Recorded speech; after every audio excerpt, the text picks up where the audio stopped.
Hey guys, how's it going? Alright, I figure I'm just going to give you guys a quick shop update. I had some things get switched around recently. I had to change my schedule around from work, and while I'm doing that, I'm doing a bunch of other things too. So, never mind the airplanes or the sirens here in the back. You guys know I live in the city, but just some projects and stuff that I've been working on, and I just want to give you a little bit of an update. I've been trying to constantly rearrange my shop, and it's a lot of work, guys. It really is, and I'm just trying to do so many things at once, and keep a full-time job. So it's never easy.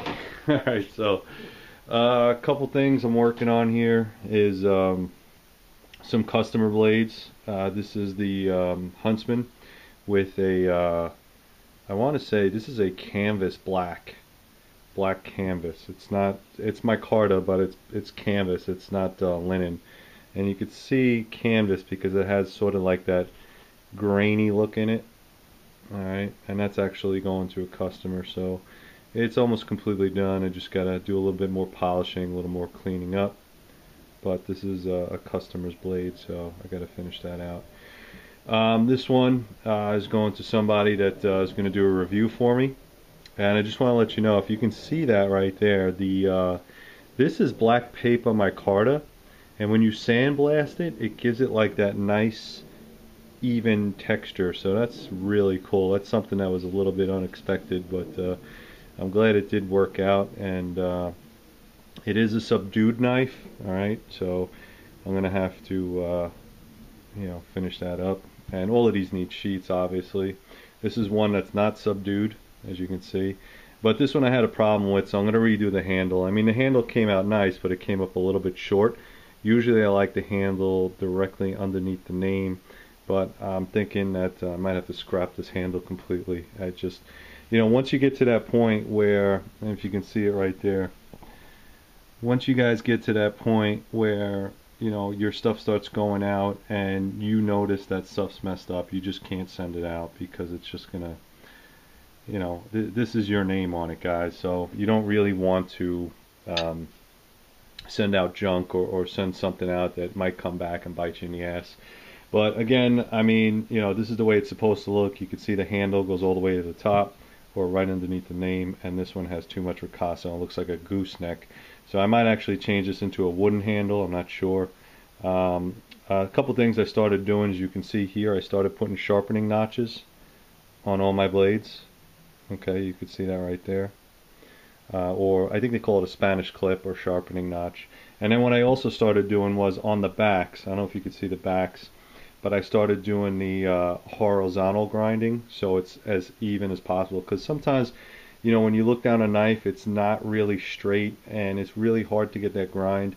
So what I try to do is not only make it completely flat and straight, but I want to give it a little bit more of my style, and I do like the horizontal grind, or vertical depending on what we're talking about. But basically you grind it straight up and down this way, and that's how you get that. And you can see it on this one.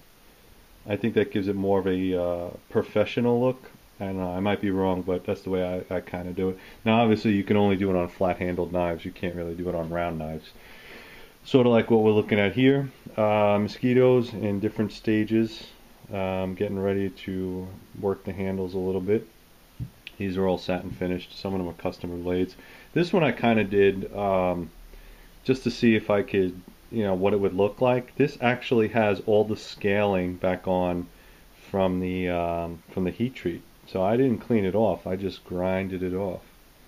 So I mean, I ground the bevel with the heat treat still on it, and I kind of like the way it looks. It does give it a little bit of a different style, sort of like an old school dirty type of style. So I kind of like it, and then a couple grinds here and there. But let me know what you guys think about that. I mean, I could definitely do this on any of the knives that come back from heat treat. It's just different, it looks a little bit more used, well worn, and all that is carbonization. That's all the carbon moving to the top, so it's pretty badass. And it's it's burnt. It goes into the 2,000 degree oven, and then when it's quenched, that's all the quenching and all the filthy dirtiness that's inside the oil. So So I'm gonna try that out. Oh, see what guys think. As far as the mill goes, I still haven't had the chuck, but I did buy the chuck. I just haven't replaced it yet, so I got to fix that up. I want a milling chuck, not this Jacobs chuck. Also, I did get a new vise. I sent the other one back. This is more of I think a 4-inch vise, and the other one that I had was way too big. It was huge. It was for a full-size mill. But I think this one's going to work really well. This is the palm green. So I think this one's going to be, it fits perfect. It's the way it is. I haven't even gotten into it, but you know, that's my Fox shop mill, and I can't wait to get into that. But again, there's a lot of other projects going on. I told you guys I was getting a new grinder, and I finally got it, and you can see right there, Wilmot grinders. Okay, this is the Big Daddy package. Basically, this one will flip over on its side, as you can see here.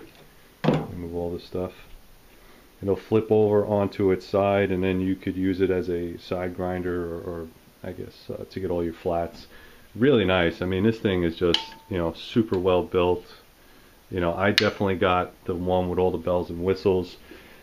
I got the Platin, and I got the mini wheel, and I got a bunch of other different wheels with this. It's not complete, as you can see right there.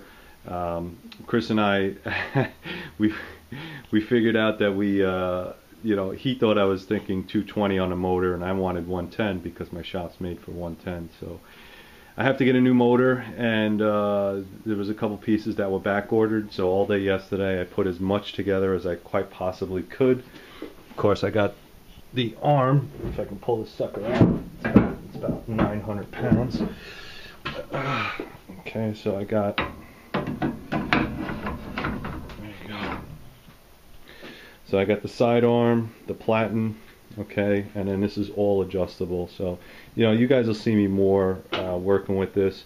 And I wanted to thank Jason Browse, and what do you call it, Tough Thumbs, you know, for putting me on to Chris Williams at Wilmot Grinders. I mean, this guy's stuff is like insane. And if you do go to the knife show in Atlanta, make sure you tell him that I sent you over there, because he will be there selling grinders. He also is a knife maker, and he will be selling, he's got another booth. He's got one that he's going to be selling the grinders, and the other one that he's going to be selling his knives. So it's pretty cool. I got the variable speed. Again, it's not hooked up because I don't have my motor. But let me tell you, you know, stuff happens, guys, and Chris is very, very gracious. I mean, as soon as I told him parts were missing, and some things weren't in, and he just got on the line, and we were talking, and he's like, oh, all right, good thing we called, and you know, we sorted it out. Like, he already sent me the parts that I need. And you know, hey, stuff happens, guys. I mean, this is the first one, this is the first grinder of this month's or this year's line that, you know, because you got to get all these pieces right here are completely cut out by either laser or whatever, water jet, whatever he uses. And you know, this is just all flat steel that is all CAD designed and cut, and you know, he has to buy a lot of these parts to put these grinders together. And you know, you will get it in pieces, without a doubt. You will get this thing in a bunch of pieces, and as long as you can follow directions, you'll be fine. All right, not a big deal, guys. But very happy so far. I wish it would work, but it's not going to go anywhere without a motor. Also, some of the enhancements, he did give me a rubber wheel on top. He was telling me about this, is that a lot of the wheels come with the aluminum, but he knows that a lot of guys like to use this for grinding, you know, lines inside the handle, so he switched that to a rubber wheel. Couple different enhancements here. This is the guide. I like to call it a guide spur. Pretty badass. I mean, I've never seen anything like this. I'm sure that was cut extra. The light itself, really nice. I mean, you know, it flexes all over the place. So I mean, it's a great grinder. It's a great setup. You have 1, 2, 3 holes, so you can adjust different things. And if you're not using an extra bar, you can also put it in there and get it out of the way. All this is adjustable. So again, more on that when I get it all top, you know, and working and stuff like that. I still have my KMG. All right, but what I did with the KMG is I just kind of moved it over, and I want to thank again. I did some upgrades on this as well. I bought some different wheels. I think this is the 6-inch wheel that I bought, and you have to buy the arm with it. You don't have to, but it makes it beneficial when you want to swap arms quickly. Okay, that's my 10-inch flat. And then I also got this one, which was the serrated, and Jason was the one that turned me on to this. It's a 10-inch serrated. Does a lot faster cutting. Maybe not the smoothest on the bevels, but wow, I mean, it just, you know, cooks. And then I got an 8-inch. This is poly something or other. It's not rubber, it's like a rubber plastic mix. These are all the ones that you can get on USA Knife Maker. The arms I got from KMG, and the bolts I got from KMG. All right, but the only thing is the wheels I got from USA Knife Maker.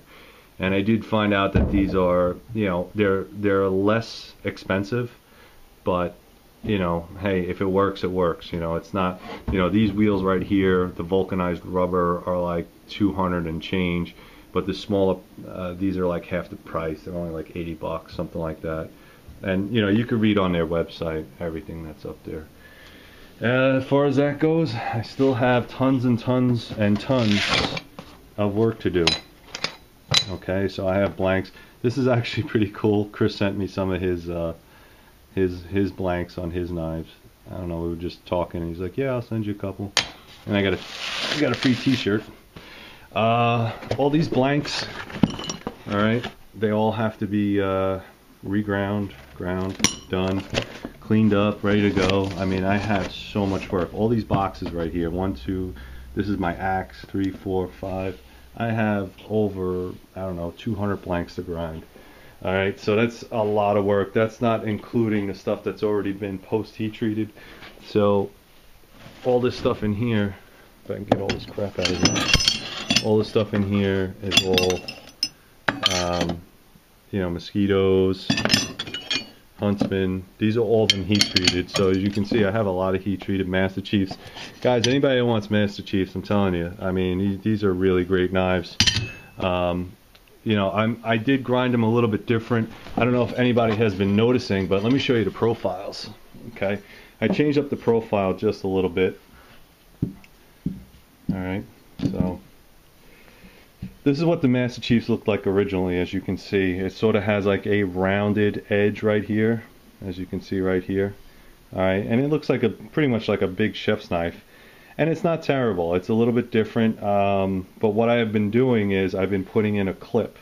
Okay, you can see the clip right there is very different from the original. And of course, I've been putting in my little Spanish notch right there as well. So you can see that's quite a bit of difference. And I find that if you put the clip in, not only does it make the knife look a little bit more uniform, a little bit, you know, how would you say, just symmetrically, I think it looks so much better with the clip. But it also has better penetration because now it is, you know, pretty much just cut straight on a 90-degree angle and has that nice belly, and it's pretty much a nice cutter. I mean, it just really is. It looks awesome.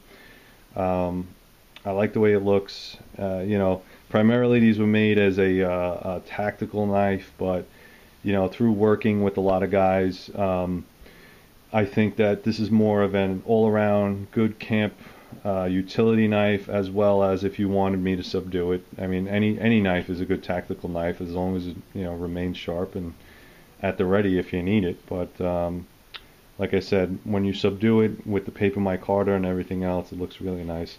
And also, I just want to let you guys know, you might see like little dark spots on some of my subdued blades. What that is actually the heat treatment. And I don't know what these guys did at the heat treaters, but check this out. All right, you see those burn marks right there? Okay, that's what's coming through the blade. See the burn marks? All right, that's what these little dark spots are.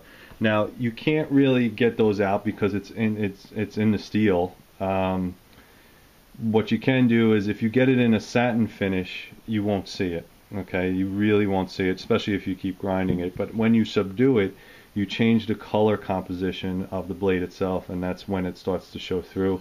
It's not really a big deal. I mean, it's a subdued knife, and you are going to use it, and you are going to beat it up, so it's not a big deal.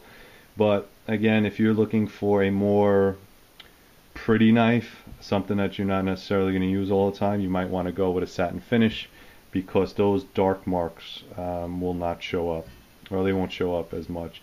And it also happened with a couple of my mosquitoes and stuff like that. I don't know why that's doing that. I mean, I'm thinking what they did is they probably cooked the blade or put too much heat in one spot, and that's probably what happened to it. But if you have any thoughts on that, let me know, guys. But that's pretty much it. Just want to give you guys an update on what's going on. If you see a blade here, it will be coming shortly, hopefully by the end of next week. If not, actually no, next week or the week after, hopefully. Alright, so, you know, like I said, the Huntsman, the Subdued Master Chief, I'm going to redo this, and of course there's a bunch of mosquitoes that need to go out as well. So, thanks for the support, guys.